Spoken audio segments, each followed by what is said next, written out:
everyone. Welcome back to another episode of Bitcoin Banter. I've got Tony and Rick here with me. Gentlemen, how are you this morning? Fantastic, Michael. How are you? Doing well. We've got, some bad news to start with.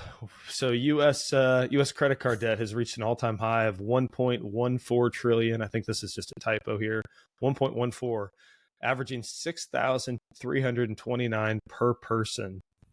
And this is in a time that most people, I see different numbers, but you hear, people can't afford a $400 expense or a $1,000 expense, like 80% of people or something crazy. So credit card debt is mounting. To me, this indicates desperation. Like they're basically trying to pay for their everyday life on their credit cards. Any initial reactions, Tony? Where does this lead? Bad news, man. Where else will it lead?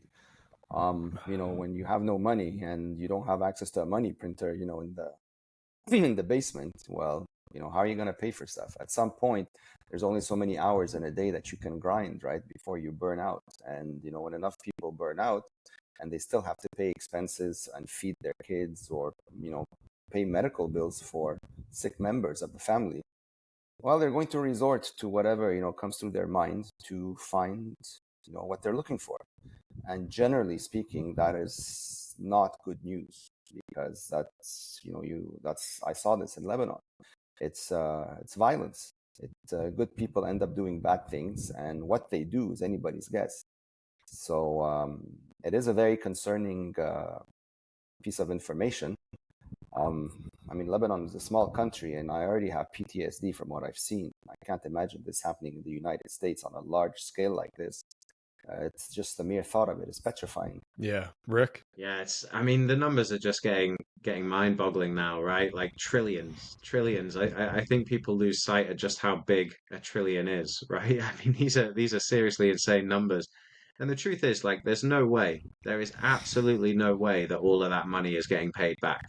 It's simply not possible at this point. And what it reminds me of, like that the thing that stuck out to me in that tweet was I think they mentioned like rising delinquencies as well. So more and more people not being able to actually like make the payments. Now that just reminds me, I don't know, I think a lot of Bitcoiners have probably seen that film. Was it The Big Short? Yeah, Yeah. that's it. Yeah. So delinquencies have risen to 9.1%. So that means that on that $1.14 trillion worth of debt, 10% of people are already defaulting. Now, 10% sounds like a pretty big number to me, right? And I think we can only expect it to rise from there. And the reason it reminds me of that film, The Big Short, is because famously, like Michael Burry kind of figured it out before a lot of other people by digging through all the data. And I think one of the things that stuck out to him that made him short the US housing market was the fact that delinquencies were going through the roof. And it was just weird, like no one was reporting on it, the market wasn't reacting to it. But I think that's what made him like really sit and figure out what was going on. So, a rise in delinquencies suggests that like who knows how long we can kick this can down the road. But yeah, people living on credit can only last for so long. So it's just another sign that we're getting closer and closer to that day when, markets do go completely nuts and it's going to happen. Yeah, definitely.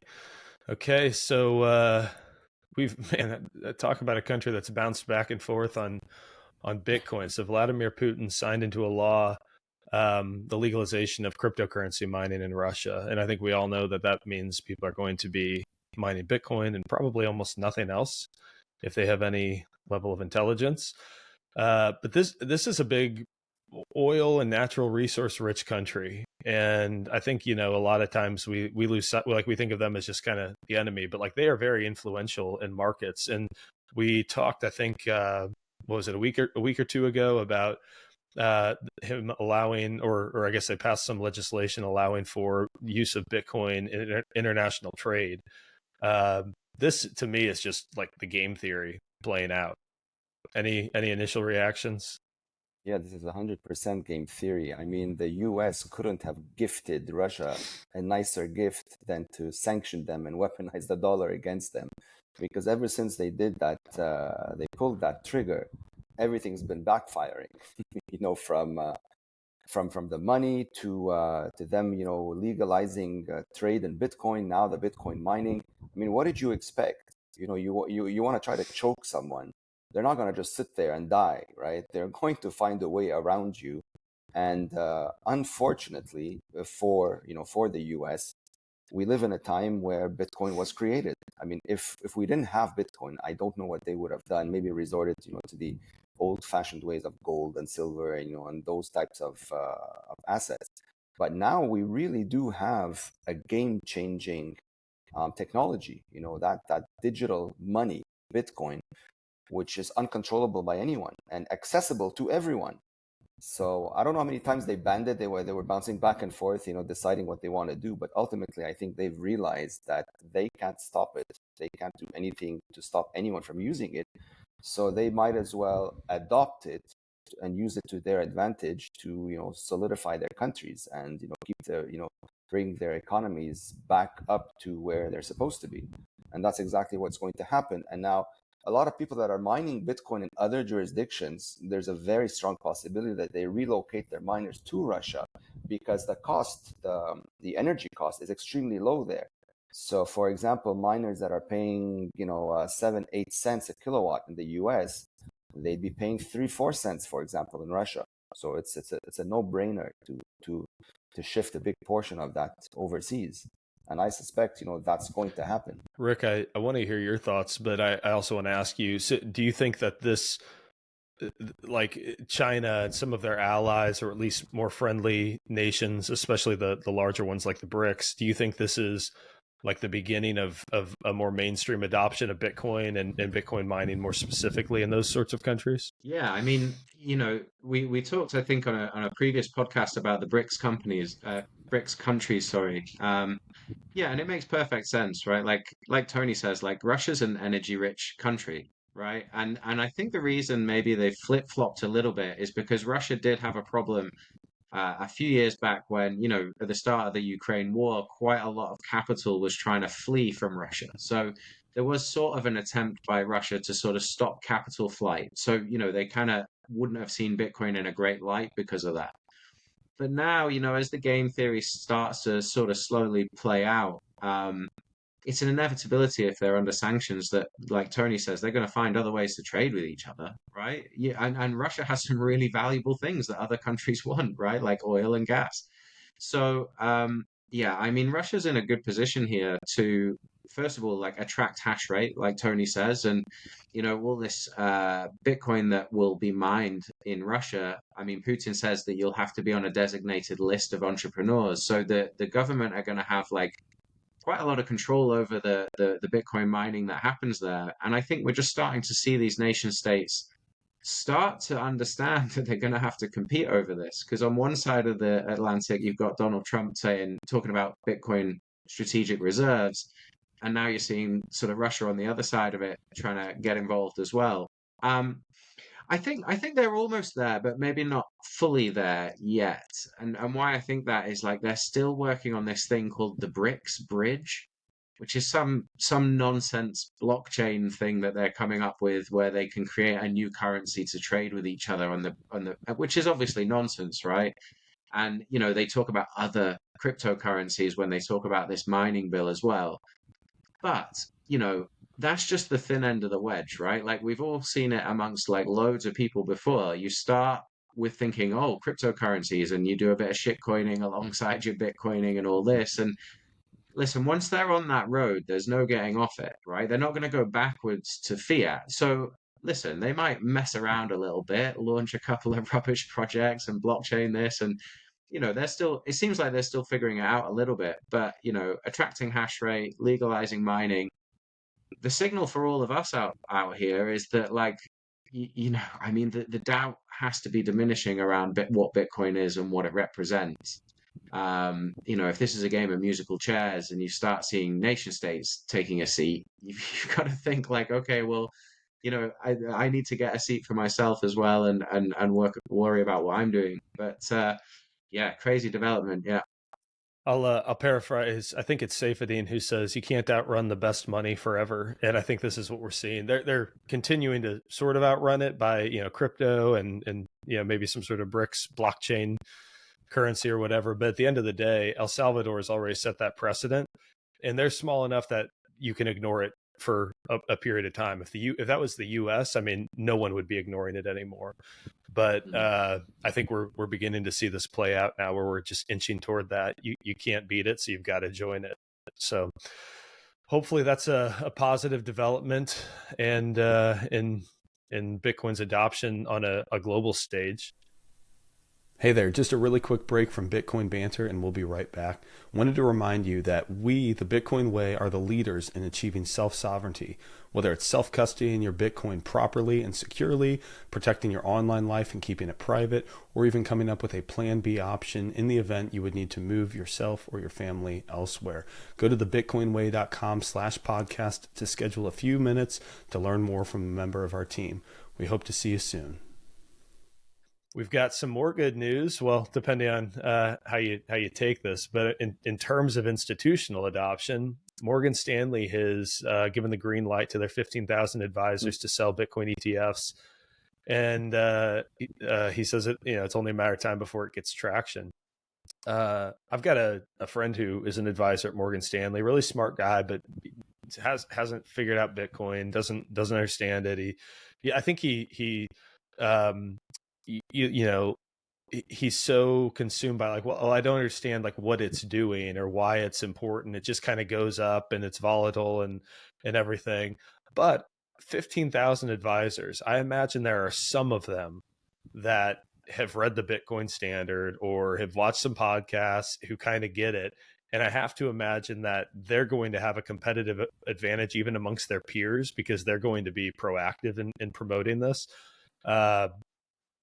But it could be a little while, I guess, before 15,000 people are talking about it with their clients. What do you think the timeline is on this being a meaningful development? Is this something that in the next month or the next year or a couple of years that we see really take hold in the average investor's portfolio because of the advisors getting on board?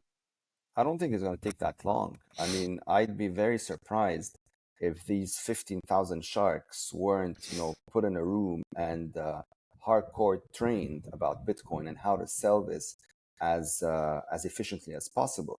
I mean, I don't think Morgan Stanley is going to unleash 15,000, brain dead human beings that know nothing and try to sell this successfully.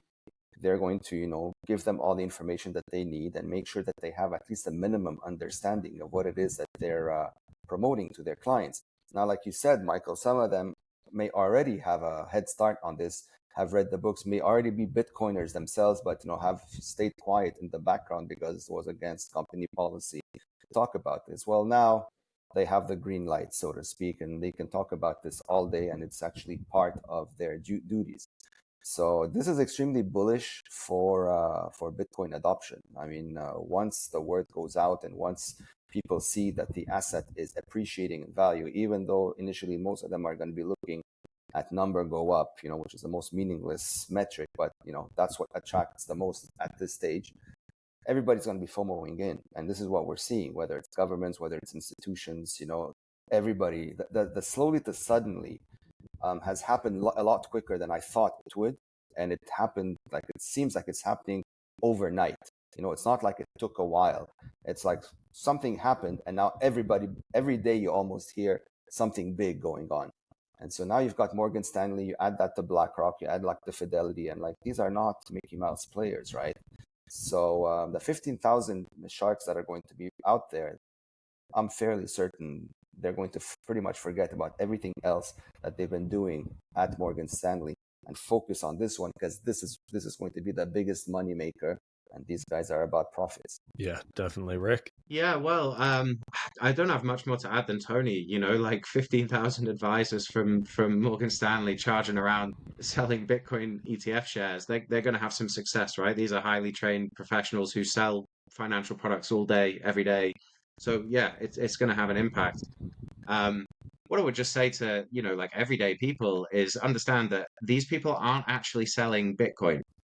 Right? They're not selling Bitcoin, they're selling ETF shares, right? Which means that you can never withdraw that Bitcoin, right?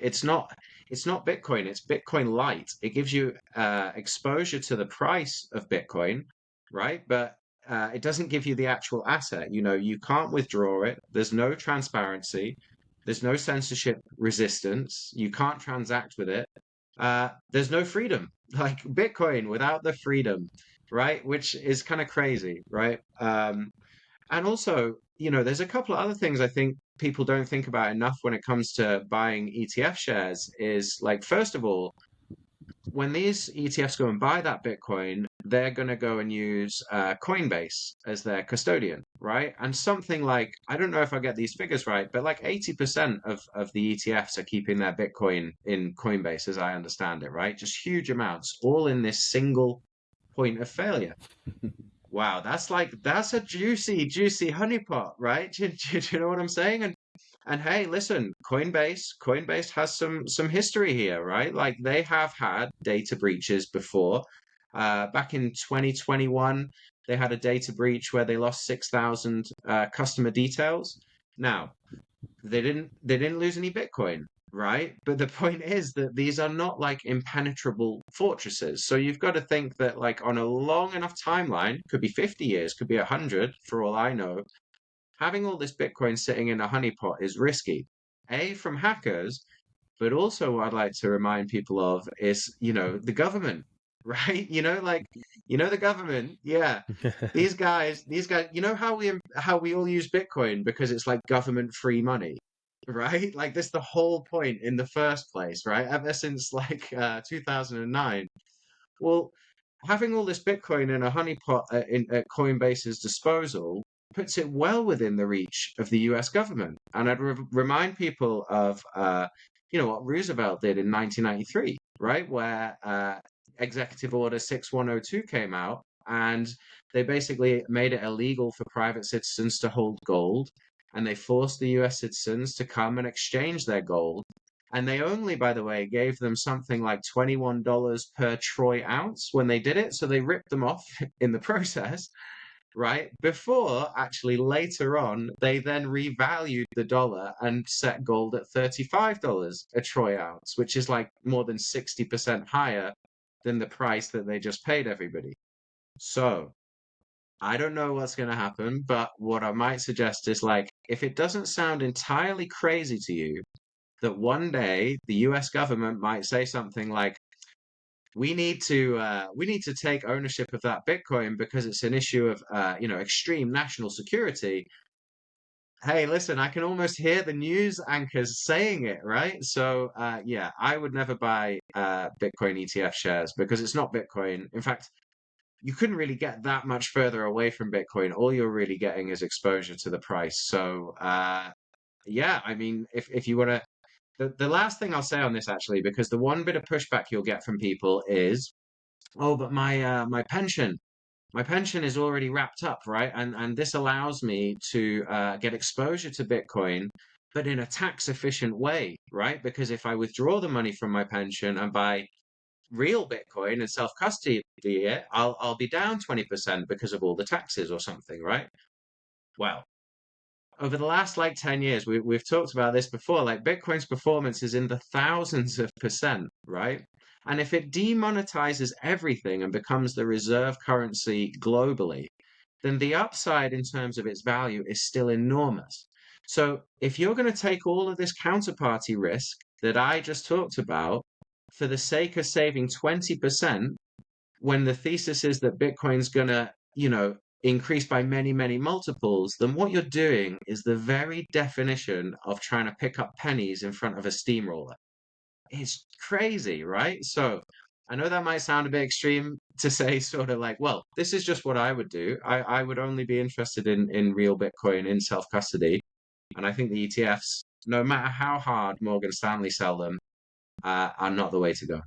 Well, that's what a At lot the of end of the people day, are I think. doing Oh, already, yeah, by the way. Sorry, Michael. Yeah, just a no, point to go back to what Rick was saying. A lot of folks are doing this, by the way. They are taking the tax hit in order to have the long-term bet on having Bitcoin in self-custody, because those that are thinking and along the lines of the taxes and all that, they're not really they don't understand money, and they certainly don't understand Bitcoin and what it represents and what its long-term value is. So those that do, as much as it sucks in the moment to pay that 20-30% tax hit, they will make it back, exponentially going forward, holding, the real asset in self-custody. And when that day comes, whatever amount they paid in taxes will be a blip in their memory. They won't even recall what it is that they paid.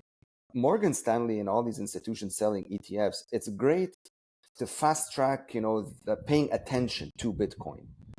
At some point, you have to assume that a certain percentage of these people start off knowing nothing, but you'd hope that at some point they pick up a few tips and opt out and want to hold the asset themselves. A large majority of them, well, whatever, if they have to learn this the hard way, so be it. But the idea that these companies are in this space, I don't see it as a bad thing. I see it as a bad thing for those that don't understand what to do ultimately. But I see it as a very good thing to attract the attention of those that will never look at Bitcoin unless they get the permission of these big institutions. My opinion is that people have been conditioned for two things: accumulate more fiat, and so the notion of Bitcoin is something worth acquiring. It just isn't even on their radar. And second is taking on counterparty risk. Most people don't even, like like investors, like professional investors, hedge funds, they understand counterparty risk. My best friend, like most of my family, they do not understand counterparty risk, and they don't recognize that even just like your local bank, that is counterparty risk. They don't have your money, right? Much less when I buy Bitcoin ETFs, that there is underlying Bitcoin to that, and 90% of it is in one single place, right? I mean, Coinbase has all of that.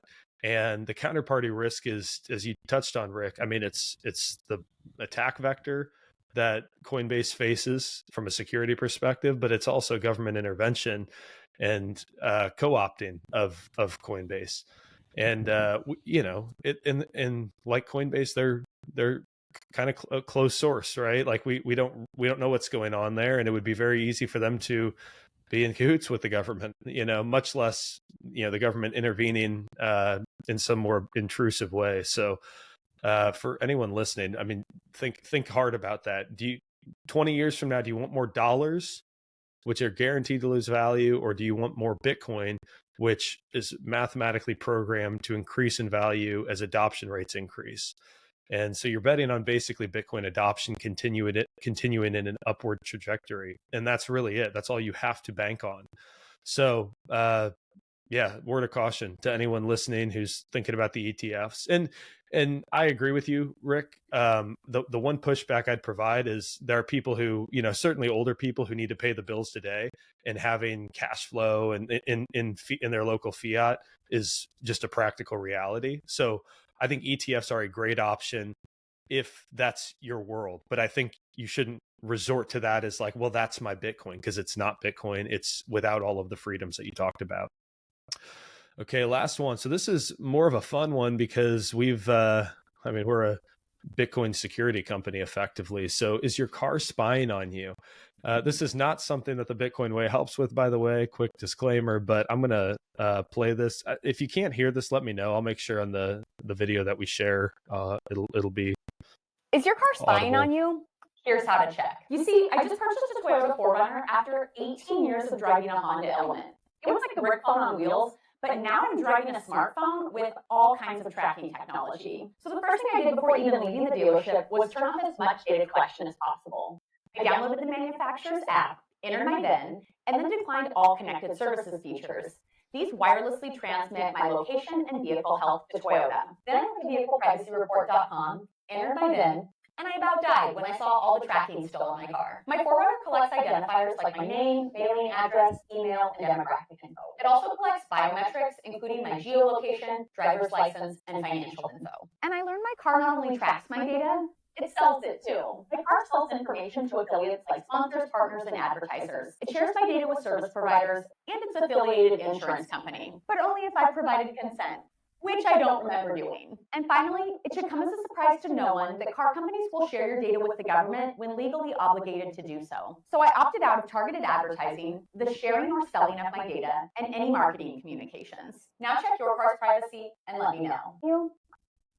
So, I am only going to be driving dumb cars for the rest of my life. The dumber, the better, as long as it is fueled and takes me from point A to point B. Tony, I want to hear your comments first. I haven't studied, car surveillance, but I mean, I wouldn't be surprised if this was happening. I mean, we live in a world where everything is surveilled. It's by design how it's being put together. I mean, a few years back during, the pandemic, there was talk about passing a law to force all electronic cars to have a kill switch. And then, at the same time, they wanted to pass a law to abolish gas cars and to force everybody into electric cars, so that in case they needed to click, nobody would be able to run away anymore. Like that whole dystopian world of surveillance and control. I mean, that's what these crazy people are putting the pieces in place for. You're just seeing it, like people are discovering it now because they're finally paying attention to things that have been there for a long time. I don't think car surveillance is new. I mean, this chick discovered this now, but this technology has been around for many, many years, but nobody was, thinking about this or really giving it, any attention. Up until now, some reason the world is waking up and, people are going down rabbit holes and uncovering, the real dystopian world that we live in. And it's not a pretty picture, unfortunately. And this is how we do change, man. The more people stumble upon these bad surprises, the more reaction you get, and hopefully collectively we put an end to it. And we're back to counterparty risk again, right? Like maybe you think you can trust Tesla or pick your car company. Maybe you think that Elon Musk would never, but once you're one subpoena away from all of your information being in complete custody of the government, if it's not already, right? So even if you think you found like the trusted car company who is never going to intentionally leak anything, doesn't matter if they're in a jurisdiction that chooses to intervene, you're toast. Rick? Yeah, I mean, this is why today I just get around by donkey. And if the Bitcoin price does well, then I might upgrade to a horse, right? But no. I mean, jokes aside, right? Like the thing I find amusing watching that video is well, okay, so she's gone and turned off all this tracking or whatever for her car, right? But then I'm sure she's about to climb in that car with her mobile phone in her pocket. And I'm pretty sure the mobile phone tracks her location everywhere she's going, pinging off every cell tower she drives past. So, I guess if that was the first time I'd seen a video like that, is maybe like, well, it's maybe not that much worse than what you're already doing, because if your phone's in your pocket 24 hours a day and you're not protecting your location on that, then they always know where you are. And like Tony said, I mean, they've been tracking vehicles for ages. You probably don't have this in the US because it's such a large country, right? But almost every major road in the UK now has something called ANPR, which is automatic number plate recognition technology. So, man, like, listen, even if you had a dumb car, right, that just runs on petrol, it's not really going to help you in the UK, because like as soon as you go on a motorway anywhere, like this stuff is registering your number plate. I mean, there are things that you can do, like you can buy these things called stealth plates that you can put on your car instead of a regular number plate.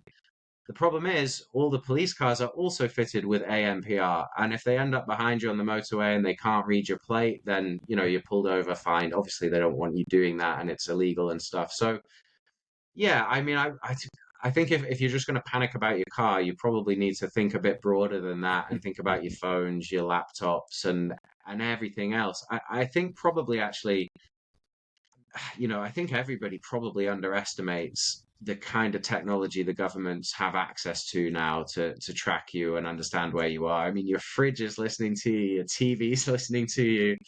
You know, your Ring security camera on your house is filming you every time you come and go. Who comes around to your house for a party on Friday night? Like all of that stuff. So yeah, it's scary, and I guess just shows us like, you know, you've got to take your privacy way more seriously, because, you know, it feels fairly innocuous, right? Like, oh, who cares? Who cares if Toyota knows where I am in my car today? But, you know, in the hands of the wrong person, that's pretty bad information to give away. And obviously, you know, just like everything, they sell it, don't they, without asking your permission. So it's just greed again, just pushing all of this, and just like we talked about with Coinbase holding all the ETFs Bitcoin, you know, the government can lean on Coinbase, and I'm sure, well, you know, they're going to lean on car manufacturers as well. You know, these businesses are not going to turn around and tell the government to back off. They're just going to comply. So yeah, I don't know what the solution to that one is. Another suggestion I've always wanted to try is, have you boys ever seen these paramotors where you can basically stick a giant fan on your back and have a big like canopy and you can just fly around? You only need a little two-stroke motor. So maybe that's the way to go. I don't know. Yeah, until you see I people think that's a smashing good into segue. trees. I think that's a good segue into a shameless plug for the Bitcoin way. So to all of our listeners, if any of this is surprising to you, or you need help with protecting your online privacy, we help with that. Obviously, pure unbridled self-custody of your Bitcoin. And we have a new service for de-Googled phones. So if you want a privacy-oriented phone, we can help you with that as well. And of course, if you're just somewhere that you need to get out, such as Rick in the UK, we've got plan B options for you. So go to the bitcoinway.com/podcast. We'd love to chat with you, help you consider your options. And with that, I think we've just wrapped up another good episode of Bitcoin Banter. Gentlemen, thanks for taking time. We'll be back next week. Thank you, Michael. Thanks, mate. All right. Cheers, everyone.